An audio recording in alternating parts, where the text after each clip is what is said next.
This is week 15. This is the last week. I've really enjoyed this class. I think this is an important topic. Cinema therapy, of course, is something that you can use, but social media and video game addictions are things that are affecting our world, and it's something that we need to think about. So, this week we're talking about video games and your kids and how parents stay in control. It's a book by Cash and McDaniel, by that name. So, if you are looking for this information, most of this information we've actually covered this in other classes. We've talked about how to control your children and what punishments for breaking the rules. But we're going to talk about it again. How much screen time, that kind of thing. Whoops. Okay. Well, let's go back. There we go. All right. Addiction is any pleasurable behavior that renders a person unable to stop once started and which is pursued in spite of negative consequences. Over time, the individual develops a tolerance to a given level of the addictive activity or substance. They stop feeling satisfied at a certain level of use and require more activity or substance to get the original euphoria. When unable to engage in the addiction, the person enters withdrawal. Gaming addiction is often said to be present when an individual has completely lost control over their game playing, and their excessive playing behavior has had a detrimental effect on all aspects of their life. It compromises their job and or educational activities, interpersonal relationships, hobbies, general health, and psychological well-being. These two criteria, impaired control, harmful consequences, are regarded as fundamentally important criteria for addiction. An alternative model of addictive behavior has proposed 6 features of components of gaming addiction. To indicate addiction, it is thought that these criteria must be sustained for a period of between 3 and 6 months. Salience. This occurs when gaming becomes the most important activity in a person's life, dominating their thoughts, preoccupation and cognitive distortions, emotions, cravings, and behaviors, deterioration of normal behaviors. An addicted gamer is obsessed with all aspects of video games and, when not playing, will be anticipating or planning the next playing session. Mood modification. This refers to changes in a person's mood state that occur as a result of gaming. Mood change may involve a subjective feeling of euphoria as well as an increase in physiological arousal, increased heart rate, muscle tension, or shaky hands, or alternatively, a tranquilizing feeling of calm or numbing sensation. Tolerance. This refers to the process whereby increasing amounts of gaming are required to achieve the former mood modifying effects. This means that players gradually increase the amount of time they spend engaged in gaming. It could be argued that addicted gamers build up their tolerance to the point that they will end a playing session only when they have become mentally or physically exhausted. Withdrawal. These are the aversive mood states and or physical effects that occur when gaming is suddenly discontinued or reduced. Psychological withdrawal symptoms include feelings of frustration, irritability, and flattened affect. Withdrawal motivates the individual to play video games on a regular basis and to minimize periods of absence from a video game in order to alleviate these unpleasant feeling states. Relapse. This refers to the tendency for the player to make repeated reversions to earlier patterns of gaming, and for even the most extreme patterns typical of the height of excessive gaming to be quickly restored after periods of abstinence or moderation. Relapse usually indicates that the individual has lost personal agency over their behavior. Conflict or harm. This refers to the negative consequences of excessive gaming. Harm includes conflicts between the addicted video game player and other people, such as family members and friends, other activities, jobs, school, social life, hobbies, and interests, and from within the addict themselves, psychological distress. Large sample studies generally report prevalence values below 10%. We're talking about people that are addicted to gaming. A study conducted in the United States on a national representative sample of teenagers, as well as a large sample of Singaporean children, both reported a problematic game use of approximately 9%. Results of another representative study in Germany showed that 3% of the male and 0.3% of the female students were diagnosed as dependent on video games, while another 4.7% of male and 0.5% of female students were at risk of becoming dependent. In a large Hungarian online gamer sample, 3.4% of the gamers belonged to the high-risk group of problematic gaming and another 15.2% to the medium risk group. A proportion of 4.6% of Hungarian adolescents, approximately 16 years old, belonging to a national sample were classified as high-risk users. According to an online survey examining all types of online gamers, 4,374, the mean age was 21 and participants were mostly male, 91%, and single, 66%. Their average weekly game time varied between less than 7 hours, that was about 10% of the sample, and more than 42 hours, also 10% of the sample, with most of the gamers playing 15 to 27 hours weekly. That's about 35%. 16% of all gamers were playing professionally. In other words, they participate in competitions and earn money if they win. The majority of the sample, 79%, had a clear gaming preference, namely they played one single game type most of the time. Data regarding the three main game types give a more nuanced view. The proportion of female gamers is the lowest in the case of massively multiplayer online first-person shooter, MMOFPS games, 1 to 2%, and the highest in massively multiplayer online role-playing game, MMORPGs, about 15 to 30%. MMOFPS's users were the youngest, 18 to 19.8 years, while both massively multiplayer online real-time strategy, 22-year, the MMORTSs were 22 years old on the average, and MMORPG players 21 to 27 years are significantly older, of course. MMORPGs, role-playing games. Among the three main groups, MMORPG role-playing gamers spend the most time playing. Since MMORPGs are the most researched games, most likely because they allow players to interact to form friendships, create communities, and work together to accomplish a variety of goals, there is additional information regarding such players that is still unknown in the case of other game types. Half of MMORPG players work full-time, 22.2% are students, and 14.8% are homemakers, 89.9% of whom were female. 36% of the gamers were married, and 22% of them have children. Overall, the demographic composition of MMORPG users quite varied and probably more diverse than the composition of MMORTS.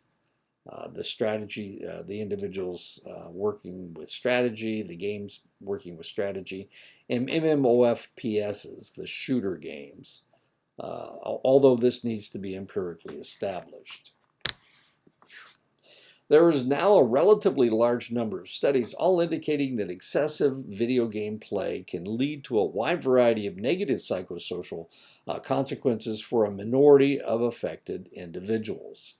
These include sacrificing work, education, hobbies, socializing, time with partner, family, and sleep, increased stress, an absence of real-life relationships, lower psychosocial well-being and loneliness, poorer social skills, decreased academic achievement, increased inattention, aggressive oppositional behavior and hostility, maladaptive coping, decreases in verbal memory performance, maladaptive cognitions, and suicidal ideation.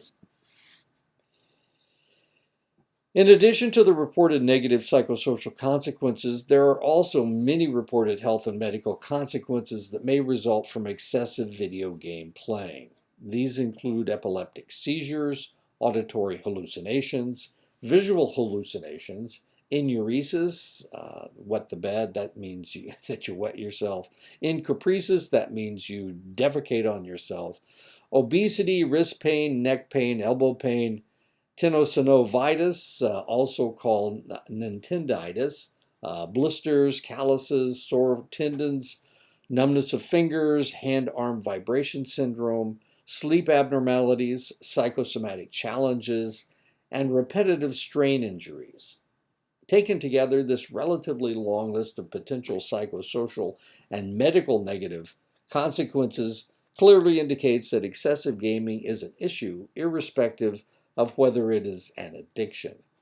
It also suggests that more extensive recognition is needed of the wide range of potential negative and life-limiting consequences of excessive video play. A number of studies have examined the role of different personality factors, comorbidity factors, and biological factors, and their association with game addiction. In relation to personality traits, gaming addiction has been shown to have associations with neuroticism, aggression and hostility, avoidant and schizoid interpersonal tendencies, loneliness and introversion, social inhibition, boredom inclination, sensation seeking, diminished agreeableness, diminished self-control, and narcissistic personality traits, low self-esteem, state and trait anxiety, and low emotional intelligence. Research has also shown gaming addiction to be associated with a variety of comorbid disorders.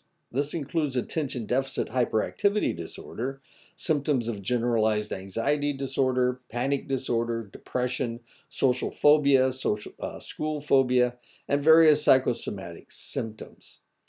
Through use of functional MRIs, biological research has shown that gaming addicts show similar neural processes and increased activity in brain areas associated with substance-related addictions and other behavioral addictions, such as pathological gambling, significant activation in the left occipital lobe, parahippocampal gyrus, the dorsolateral prefrontal cortex, the nucleus accumbens, the right orbitofrontal cortex, bilateral anterior cingulate, medial frontal cortex, and the caudate nucleus.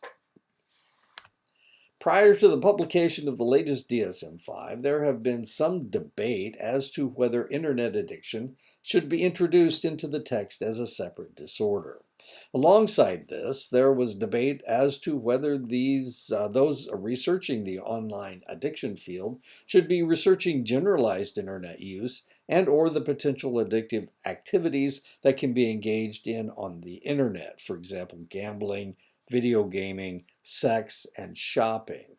Following these debates, the Substance Use Disorder Work Group recommended that the DSM-5 include a subtype of problematic internet use, for example, internet gaming disorder, IGD, in Section 3, emerging measures and models as an area that needed future research before being included in future editions of the DSM. According to Petrie and O'Brien, IGD will not be included as a separate mental disorder until the defining features of IGD have been identified, reliability and validity of specific IGD criteria have been obtained cross-culturally, prevalence rates have been determined in representative epidemiological sample across the world, etiology and associated biological features have been evaluated. Go to school, that's what she's trying to tell him. Stop playing video games. One of the key reasons that IGD internet gaming disorder was not included in the main text of the DSM-5 was that the working group concluded that no standard diagnostic criteria were used to assess gaming addiction across these many studies. A review of instruments assessing problematic pathological and/or addictive gaming by King and colleagues reported that 18 different screening instruments had been developed and that these had been used in 63 quantitative studies comprising 58,415 participants.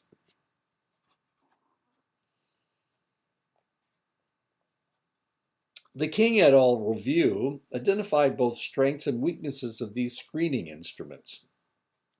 The main strengths of the instrumentation included the brevity and use of scoring, excellent psychometric properties such as convergent validity and internal consistency, and robust data that will aid the development of standardized norms for adolescent populations. However, the main weaknesses identified in the instrumentation included core addiction indicators being inconsistent across studies, a general lack of any temporal dimension, inconsistent cutoff scores relating to clinical status, poor and/or inadequate inter-rater reliability and predictive validity, and untested or inconsistent dimensionality. A recent review by Corrali and colleagues argued that some researchers consider video games as the starting point for examining the characteristics of this specific disorder, while others consider the internet as the main platform that unites different and addictive internet activities, including online games. Recent studies have made an effort to integrate both approaches. Consequently, IGD, internet gaming disorder, can either be viewed as a specific type of video game addiction, or as a variant of internet addiction, or as an independent diagnosis. The 9 proposed criteria for internet gaming disorder, of which 5 or more need to be endorsed, and resulting in clinically significant impairment. Number 1, preoccupation with internet games, salience. Number 2, withdrawal symptoms when internet gaming is taken away, withdrawal. Number 3, the need to spend increasing amounts of time engaged in internet gaming, tolerance. Number 4, unsuccessful attempts to control participation in internet gaming, relapse and loss of control. Number 5, loss of interest in hobbies and entertainment as a result of and with the exception of internet gaming. Conflict. Number 6, continued excessive use of internet games despite knowledge of psychosocial problems. Once again, conflict. Deception of family members, therapists, and/or regarding the amount of internet gaming. Once again, conflict. Use of the internet. Number 8, use of the internet gaming to escape or relieve a negative mood. That's mood modification. And number 9, loss of significant relationship, job, or educational or career opportunity because of participation in internet games. Once again, conflict. Clinical interventions and treatment for problematic and/or addictive gaming vary considerably in the literature, with most of the very few published studies employing some type of cognitive behavioral therapy, pharmacotherapy, and/or self-devised psychological interventions. Han et al. Presented some successful case studies regarding pharmacotherapeutic treatment. After a 6-week and 12-week period of bupropion, sustained release treatment, problematic gamers showed significant improvement both in decreased problem behavior and decreased depression scores. The researchers' pharmacological choice had been driven by the similarities in neurological activity of different behavioral addictions. Currently, the evidence base on the treatment of problematic and/or addictive gaming is limited. Furthermore, the lack of consistent approaches to treating problematic video game playing and video game addiction makes it difficult to produce any definitive conclusions as to the efficacy of treatment, although at this stage, CBT, Cognitive behavioral therapy, as with the treatment of efficacy of other addictions, appears to show good preliminary support. Woog surveyed a random sample of 5,000 U.S. mental health professionals. 229 participants completed the questionnaire. Two-thirds had treated someone with excessive computer use problems in the year prior to the survey. Woog also reported that problematic gaming was most common among 11 to 17-year-old clients. This client group may be more likely to present in therapy, as anecdotal evidence suggests that they are typically forced by concerned parents to attend treatment. Adult gaming addicts may not seek treatment or seek treatment at a later stage for other psychological problems, such as depression, that develop after experiencing the severe negative consequences of gaming. In Southeast Asia, there appears to be significant demand for treatment for online-related problems, including gaming addiction. The South Korean government has reportedly established a network of over 140 counseling centers for treatment of online addiction. In Western countries, gaming addiction clinics have also started to emerge in places such as Holland and the UK. There are also treatment groups that are modeled on 12-step self-help treatment, for example, Online Gamers Anonymous. Block suggested that the diagnosis for online problems, including excessive gaming, should be included in the DSM-5 as a compulsive-impulsive spectrum disorder. Publication of clinical criteria in future DSM would facilitate and enhance standardization of research and treatment in the gaming studies field. It may also help minimize the potential or inappropriate clustering of clinical behaviors within an overly broad classification of problematic online behavior. There are also strong links between online gaming, gambling, non-gambling fantasy games, role-playing games, board games, and card games. These may be an additional cause for concern as youth migrate from free gaming sites to online gambling sites. Video game playing does not occur in a vacuum, but is a single behavior engaged in alongside many others. Research needs to examine links between video games and other risk behaviors, for example, gambling, drug and alcohol use, seatbelt use, poor school performance, conduct problems, truancy, delinquency, violence, and sexual activity. In January of 2015, two men died in an internet cafe in Taiwan. The first 38-year-old man died after playing for 5 days straight from fatigue and physical exhaustion. The second man, 32 years old, died after playing for 3 days straight from cardiac arrest and exhaustion. A 32-year-old and a 38-year-old. One of the most infamous video game death cases was the death of a 23-year-old who died clutching a keyboard and mouse while staring ahead due to rigor mortis at an internet cafe in New Taipei City's Sanchong district in February of 2012. Taipei is the capital of Taiwan. Budding computer programmer Chris Staniforth, who was only 20 years old, died from playing too much Halo. His 12-hour marathon Xbox session caused a fatal pulmonary embolism, a type of blood clot that can occur when someone sits in the same position for several hours. Chris had just been accepted to Leicester University to study game design when he collapsed outside a UK job center after complaining of a low heart rate. He had no previous medical condition. He was 20 years old and he died of a pulmonary embolism. An unidentified 30-year-old man in Beijing died after spending 3 days immersed in an online game at a local internet cafe. He lost consciousness and was rushed to a hospital, but could not be revived. According to the reports, the man had spent more than 10,000 won, approximately $1,500, on gaming in the months before his death. A 28-year-old man from South Korea died while playing StarCraft for 50 hours with only a few short breaks. The cause of death was presumed to be heart failure stemming from exhaustion. The man, who had eaten very little during his marathon gaming session, only stopped playing to go to the toilet a few times and for brief periods of sleep. He had recently been fired from his job because he kept missing work to play computer games.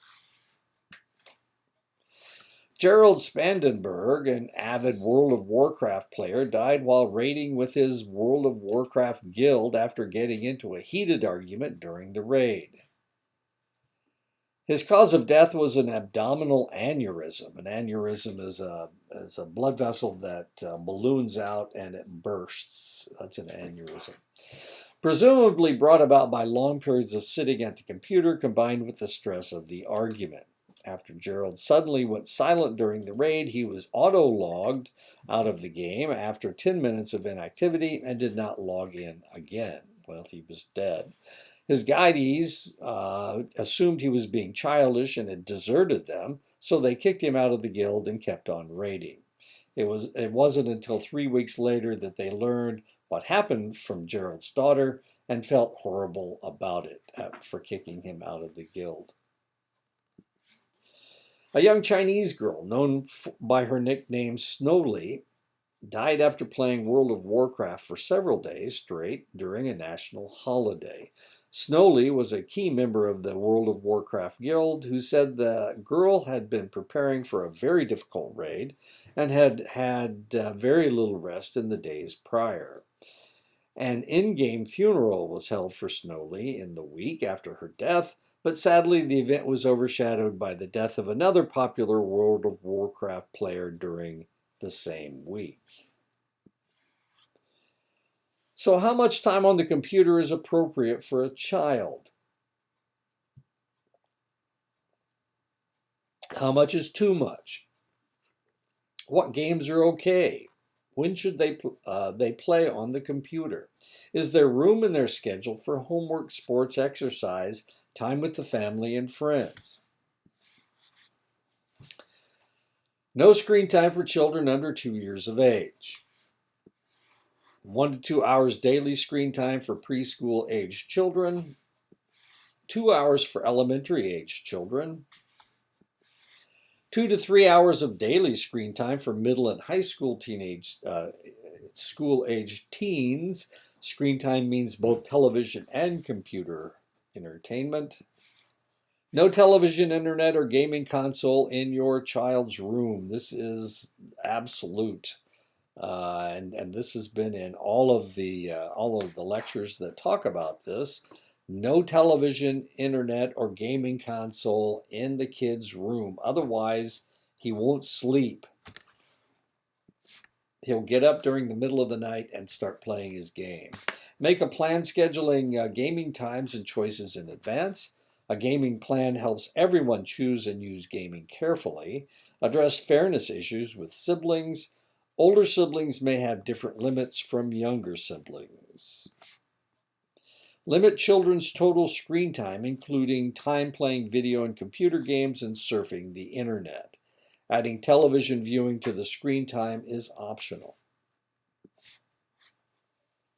Parents should help their teens and children choose video games that are appropriate for their ages and interests. Parents should check content ratings and parental advisories for all media. Explain any objections to media choices. Explain why and help them make appropriate choices. Be aware of what games your child is playing and what games are their favorite.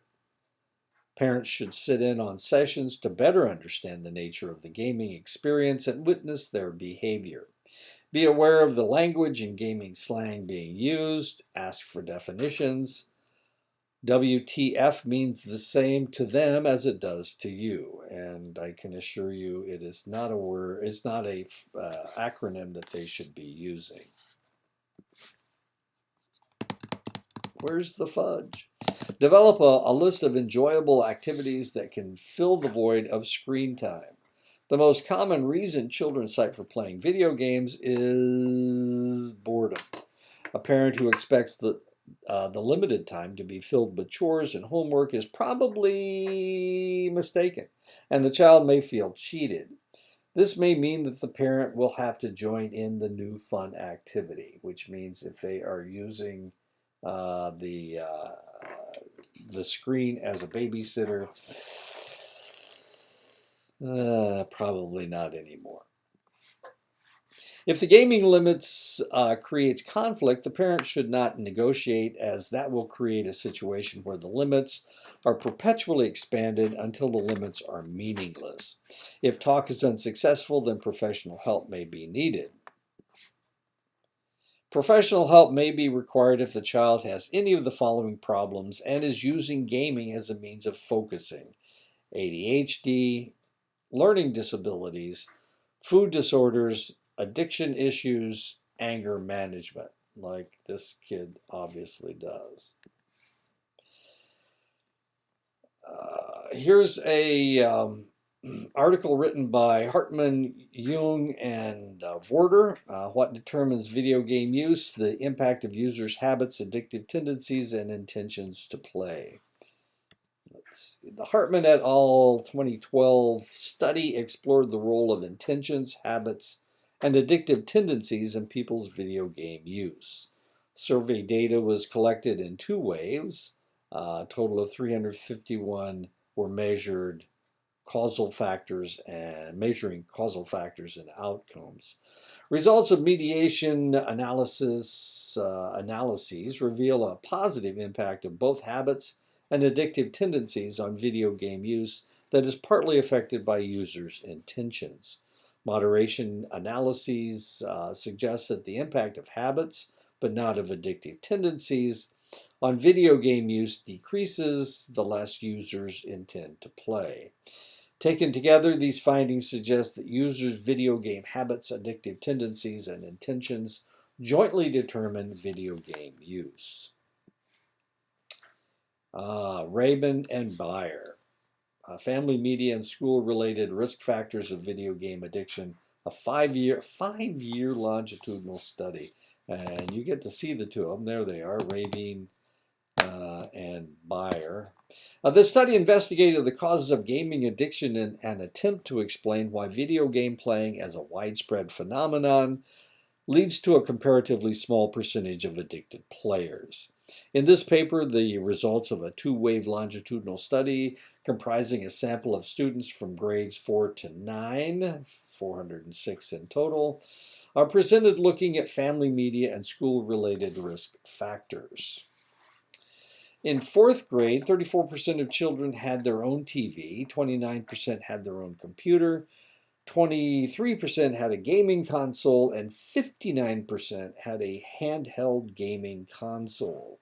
Video games were used for 56 minutes per day, an average of 76 minutes for boys and 38 minutes for girls. 33% of the children had already used games which were only suitable for players above the age of 16 or 18, despite the fact that none of them were either 16 or 18. In 9th grade, adolescents used video games 137 minutes per day, boys 207 minutes a day, and girls 79 minutes a day.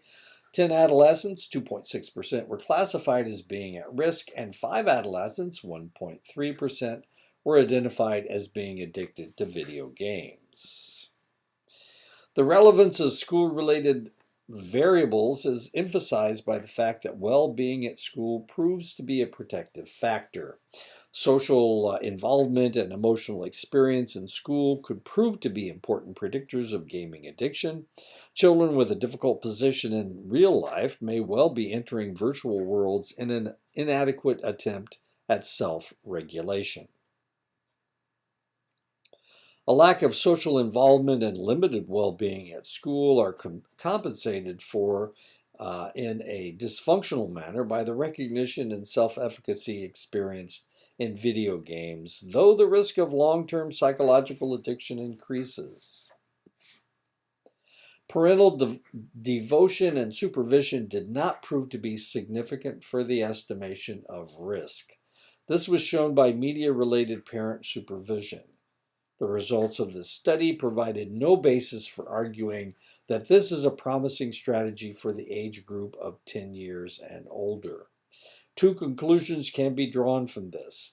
Approaches aimed at parental responsibility and media-related risk reduction would appear to be useful only if they begin significantly earlier than the 10th year of life, and that's preschool age. With recourse to previous research results and the data from this study, it can be concluded that prevention concepts are inextricably tied to the characteristic psychological vulnerabilities of children who are at risk, and thus should be geared toward enhancing psychological health. Our data suggests that distinctive features in prevention concepts are not sensitive for the development of gaming addiction. Banning media devices from children's rooms or to adhere to specific gaming times thus appear not to be very promising, at least for children aged 10 years and over. The factors and problems underlying gaming addiction are obviously of a fundamental nature. They primarily affect the personality and the motives underlying the gaming behavior. With respect to the type of games used, violent content could turn out to be less crucial than specific characteristics of the game that are important for keeping the user playing for an extended period of time. So what we're talking about is that there's a reason. What you need to do is find out why they are playing the game. That's the most important thing.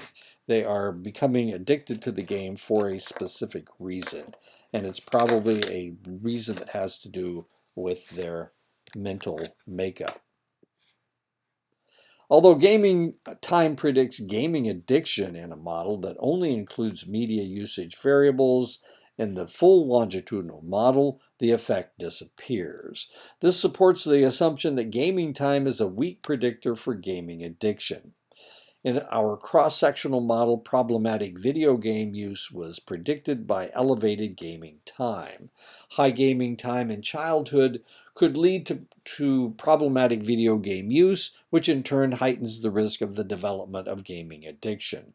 These children are endangered not because of their elevated gaming time, but because of the negative consequences they are willing to accept to sustain their gaming behavior.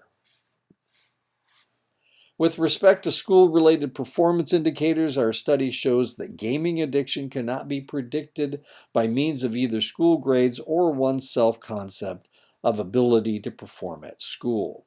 However, school-related deficiencies in performance could be the consequence rather than the cause of gaming addiction.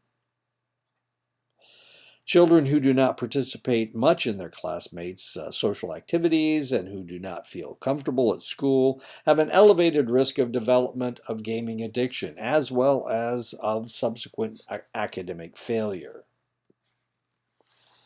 The data show that 15-year-old video game addicts had already exhibited a number of specific risk factors at the age of 10. Students from single-parent families seem to be particularly at risk, as are students with low experience school well-being and with a weaker social integration in class. The data also indicate that problematic use of video games in childhood increases the risk of gaming addiction in adolescence.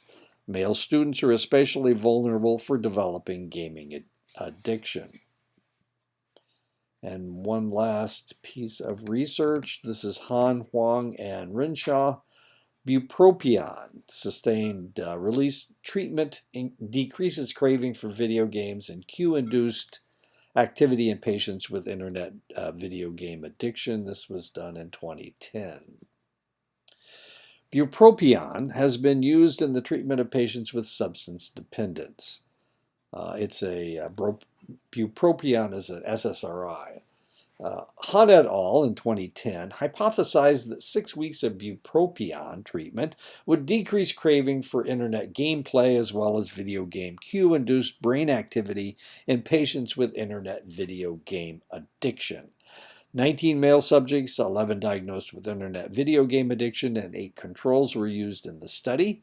The addicted subjects played StarCraft for an average of 30 hours a week, and the controls for 3 hours a week. A baseline functional MRI was taken of all subjects using the cue StarCraft. Between the two groups, there were significant differences in terms of craving for playing StarCraft. The addicted group were then asked to take a maintenance dose of bupropion for 6 weeks while their StarCraft gameplay was being monitored. After 6 weeks of bupropion treatment in the addicted group, maladaptive behaviors because of excessive playing internet video games were improved. 6 individuals in the addicted group showed improved daily routines to the degree family members found to be acceptable. 4 addicted individuals were no longer absent from school during the treatment period. After 6 weeks of bupropion treatment in the addicted group, there were significant decreases in terms of craving for playing StarCraft. Decreased amount was 23.6%, and total playing game time, 35.4%. And that is it. So I enjoyed this class. I really enjoy talking to you about these things. I think these are really important topics that we need to discuss. And it's going to, and may get worse with AI and whatnot in the future. ChatGPT making it unnecessary for people to think and to write. We may be running into a really difficult time. TikTok has been outlawed in the United States, or it looks like it might be. These are all topics that are very current.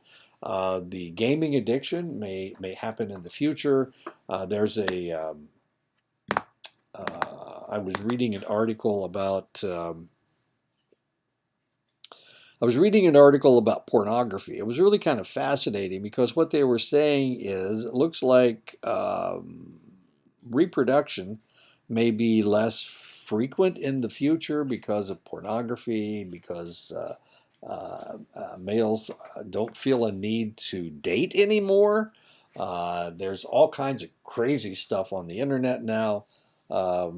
It's this is all cutting edge stuff. We've got virtual reality. We've got all kinds of crazy stuff. So I'm old. You guys are the ones that are going to have to deal with this stuff, pretending that it doesn't exist now or that it's not a problem. Gaming, come on, everybody games. That kind of stuff. Well, right, okay, so that's maybe okay for 90% of the population, but for that last 10%, we got a problem. So let's keep our eyes open. I think that's really important that we keep our eyes open. And these things may come back and bite us in the future. A lot of things do, things that you think are going to be good, like the internet. When the internet first started, see, I've been around for a really long time, and when the internet first started, they kept talking about how it was going to bring people together, peace, love, and understanding. But it's been different than what they predicted that it would be.